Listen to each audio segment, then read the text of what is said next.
Bonjour et bienvenue dans la saison 1 de FL Intérieur.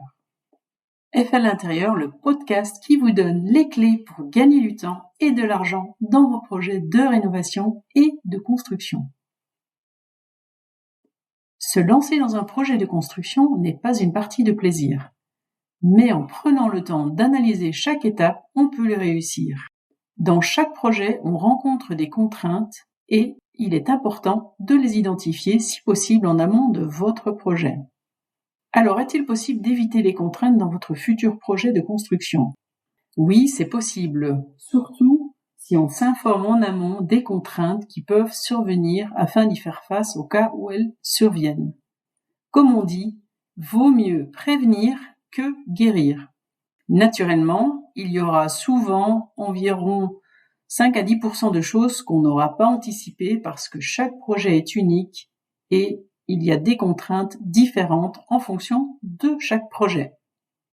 Je propose de regarder ensemble les contraintes qui peuvent survenir lors d'un projet de construction ou de rénovation. Je suis Fabienne Lepart, fondatrice de FL Intérieur. Chaque quinzaine, je vous propose de découvrir des conseils pertinents qui vous aideront à avancer dans vos projets d'aménagement d'intérieur. Alors, si vous avez envie d'en savoir plus, abonnez-vous à ma chaîne en cliquant ci-dessous sur la petite cloche rouge. Alors, quelles sont les contraintes qui peuvent y avoir dans une construction ou une rénovation ? Un projet de construction s'accompagne souvent d'inconvénients, de surprises, d'éventuelles modifications et d'adaptations, surtout lorsqu'ils sont ignorés. Cela peut endommager le résultat d'une manière irréversible. C'est pourquoi il est utile d'identifier les contraintes connues, les imprévus, afin d'avoir un plan B ou C au cas où cela vous arrive. Il est important d'avoir une enveloppe d'environ 10% supplémentaire sur le projet pour y faire face si besoin. Je vous propose une liste non exhaustive de contraintes que vous pouvez rencontrer lors de vos projets. Alors, il va y avoir la contrainte d'environnement. Donc, ça veut dire rechercher un lieu, un endroit où vous allez vous sentir bien pour ou construire ou éventuellement acheter quelque chose d'existant. Donc ça, c'est vraiment important. Donc ça dépend de chacun et de nos valeurs par rapport à si on aime la nature, pas la nature, est-ce qu'on a des enfants et donc il est préférable que nous soyons plus proches d'une ville pour la facilité. Donc voilà, tout ça, c'est des questions à vous poser. Ensuite, il va y avoir la contrainte d'urbanisme. Donc c'est quoi la contrainte d'urbanisme ? Ça veut dire que c'est dépendant de chaque commune ou de ville. Il y a donc une réglementation d'urbanisme qui s'appelle le PLU pour chaque commune. Et ça, c'est vraiment important d'aller la consulter pour comprendre et savoir ce que vous pouvez faire, ce que vous ne pouvez surtout pas faire et quelles sont les éventualités de changement de PLU. Parce qu'il faut savoir qu'un PLU, ça peut changer chaque année. Donc voilà, il est bien d'aller le consulter pour être sûr de connaître tout ce que vous pouvez faire et pas faire dans votre projet de construction ou de rénovation. Une autre contrainte qui peut aussi y avoir, c'est l'orientation. Quand je parle de l'orientation, c'est si vous achetez un terrain, c'est de vérifier par rapport au terrain à côté du vôtre ou qui entoure votre terrain pour savoir comment vous allez positionner votre maison ou votre future maison sur le terrain. Parce qu'en fonction de l'orientation, on va choisir comment positionner la maison, mais ce qui peut être contraignant, c'est que par exemple, je donne juste un exemple, c'est que vous avez votre séjour, vous souhaitez le mettre côté ouest ou sud-ouest, et ça donne sur la maison en face de vous, qui a vraiment une visibilité sur votre bien.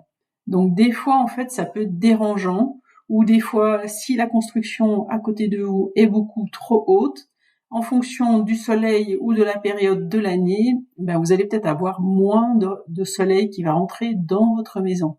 Donc voilà, il y a plein de choses à tenir compte dans l'orientation de votre maison sur votre terrain par rapport au terrain d'à côté, aux maisons, peut-être aussi des arbres. Vous êtes peut-être en bord de forêt avec des arbres très hauts. Vérifiez comment tourne le soleil sur votre terrain et prenez en compte quand vous allez construire et dessiner ou faire dessiner votre maison.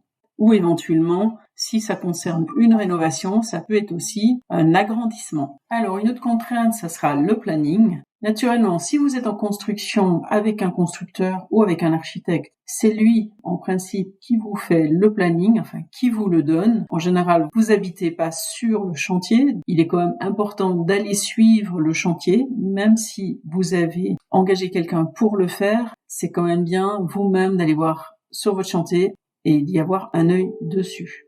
Si vous êtes en rénovation, tenez-en compte par rapport à vous, à votre travail, à votre mari ou femme, à vos enfants et aussi à vos animaux. Parce que quand on fait de la rénovation, ça engendre du bruit, ça engendre éventuellement des ouvertures qui vont créer du froid. Bref, plein d'inconvénients qui est pas toujours évident à vivre au quotidien. Donc, si vous pouvez déménager le temps des travaux, tant mieux. Si vous ne le pouvez pas, essayez de vous organiser au mieux pour justement vous sentir bien aussi pendant les travaux. Attention, souvent, il faut tenir compte que sur un chantier, il peut y avoir des retards. Et les retards sont fréquents parce que ça peut arriver dû à la météo.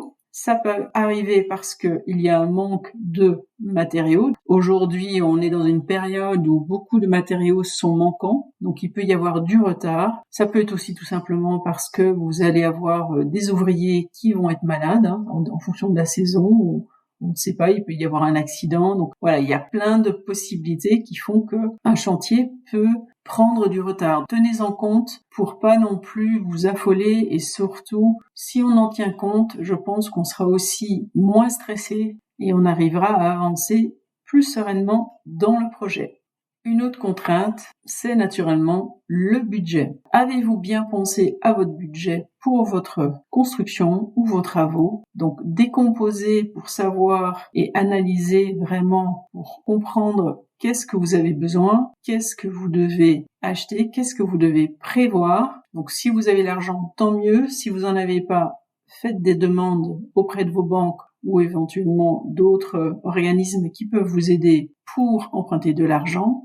Mais planifiez bien votre budget et surtout la disponibilité de votre financement. Payez les acomptes aux dates demandées et c'est très important pour ne pas retarder votre chantier. Je le vois fréquemment sur chantier, c'est que les gens ne payent pas à temps et donc aujourd'hui, les constructeurs, qu'est-ce qu'ils font? Ils arrêtent le chantier en attente de vos paiements. Pensez-y bien, c'est pour ça qu'il faut anticiper les budgets et prévoir de bien régler au bon moment, à la bonne date. Une autre solution est aussi éventuellement d'étaler vos travaux sur plusieurs années. Du coup, vous pourrez aussi étaler votre budget et prendre le temps d'épargner pour faire les travaux sur plusieurs années. Encore une dernière chose concernant le budget, prévoyez bien 10% en plus par rapport à la somme que vous allez emprunter ou que vous avez prévue pour votre projet. Parce que souvent, il y a des imprévus ou des suppléments. Donc, 10%, c'est pas négligeable, mais il faut en tenir compte. Comme ça, au moins, vous n'avez pas le couteau sous la gorge à la fin de vos travaux et vous pouvez achever vos travaux ou votre construction en toute sérénité. Une autre contrainte qui est importante, c'est le temps. Et oui, le temps, comme on dit, c'est de l'argent. Donc, il faut mieux prendre le temps pour aussi ne pas perdre de l'argent. Parce que quand on veut aller des fois trop vite, et ça je le vois fréquemment avec mes clients, donc je leur fais leur projet, et qu'est-ce qui se passe, c'est que je leur présente des artisans compétents, mais souvent les gens veulent aller vite. Le fait qu'ils ont invité pour l'été de la famille, ils veulent que tout soit prêt et parfait pour quand ils arrivent, et du coup en fait, les artisans aujourd'hui, il faut les commander longtemps à l'avance, ou plutôt les réserver longtemps à l'avance, parce qu'un bon artisan a souvent beaucoup de travail. Je leur dis toujours qu'il faut mieux attendre et pas se précipiter pour se lancer dans les travaux, mais des fois, malgré tout, ils vont quand même essayer de trouver d'autres personnes pour faire les travaux. Et qu'est-ce qui se passe? Des personnes souvent qui sont libres demain, c'est pas pour autant qu'ils seront compétents. Donc des fois, vous pouvez avoir des petits soucis. Je ne vous le souhaite pas, mais vérifiez bien s'ils ont déjà fait des chantiers, si vous avez des retours sur leur chantier, afin de vous éviter des problèmes. N'oubliez pas, ne courez pas, prenez le temps de choisir les bons artisans et ça vous évitera beaucoup de problèmes dans le futur. Voilà, nous avons évoqué la majorité des contraintes. Naturellement, il peut y en avoir encore beaucoup plus. Mais donc, ceux qu'on a évoqués aujourd'hui, c'était les contraintes du planning, les contraintes environnementales, les contraintes de l'orientation de votre bien, les contraintes du budget, les contraintes du temps. Des contraintes, on en a sur des projets aussi bien de construction que de rénovation. Mais les contraintes classiques, on les connaît. Si vous en tenez compte, vous allez pouvoir déjà anticiper certains problèmes ou surprises sur votre projet. Voilà, nous arrivons à la fin de ce podcast sur les contraintes. J'espère vous avoir apporté un peu plus de conseils, de réflexions pour mieux avancer sur votre projet. En effet, on a parlé beaucoup de contraintes, mais la bonne nouvelle, c'est que vous pouvez anticiper votre projet. Un projet bien pensé, bien organisé et adapté peuvent vous faire gagner du temps et de l'argent. N'hésitez pas à faire appel à un professionnel si besoin. Et sinon, vous pouvez trouver beaucoup d'informations sur Internet. Je vous dis à bientôt.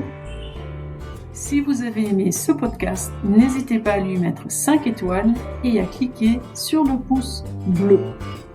Et puis, abonnez-vous à ma chaîne. C'était Fabienne Lappart, architecte d'intérieur et fondatrice de FL Intérieur. FL Intérieur, le podcast qui vous guide dans vos projets de création d'intérieur et qui répond à des questions que vous vous posez. À bientôt!